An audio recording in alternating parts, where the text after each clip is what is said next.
கர்த்தருடைய பரிசுத்த நாமத்துக்கு மகிமை உண்டாவதாக. இந்த நாளிலும் கர்த்தர் நமக்கு கொடுக்கிற வார்த்தை என்னவென்றால், செப்பனியா 3வது அதிகாரம் அதனுடைய 15வது வசனம். கர்த்தர் ஒரு ஆக்கினை அகற்றி ஒரு சத்துருக்களை விலக்கினார். கர்த்தர் முதலாவது நம்முடைய வாழ்க்கையில் இருக்கிற எல்லா ஆக்கினைகளையும் அகற்றி போடுகிறாங்க. நம்மிடத்துல இருக்கிற பொல்லாத ஆக்கினைகள், ஏதோ ஒரு பாவத்தினால வந்த கிரியைகள், அதன் மூலமா வந்த வியாதிகள், அதன் மூலமா வந்த பிரச்சனைகள், சில மனிதர்கள் மூலமாய் வந்த போராட்டங்கள், எல்லா ஆக்கினையும் பரிசுத்த ஆவியானவர் நம்ம விட்டு என்ன செய்ய போறார்? விலக்கி அந்த ஆக்கினை நிமித்தமாய் வந்த சத்துருக்களை நம்மளை விட்டு நீக்கி போடுகிறார்.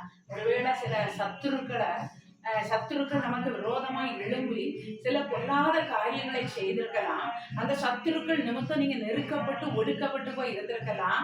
அதனால நீங்க ஒருவேளை சிறுமைப்படுத்தப்பட்ட நிலைமையில இருந்திருக்கலாம். எனக்கு அன்பான தேவனுடைய ஜனமே, ஆண்டவர் உங்களை பார்த்து இன்னைக்கு சொல்லுகிறா, உன் ஆக்கினை அகற்றிட்டேன், உன் சத்துருக்களை எல்லாம் விலக்கிட்டேன், நீ பயப்படாதே, நான் உன்னை ஆசீர்வதிப்பேன். கர்த்தர் தாமே உங்களை ஆசீர்வதிப்பாராங்க. ஆமென்.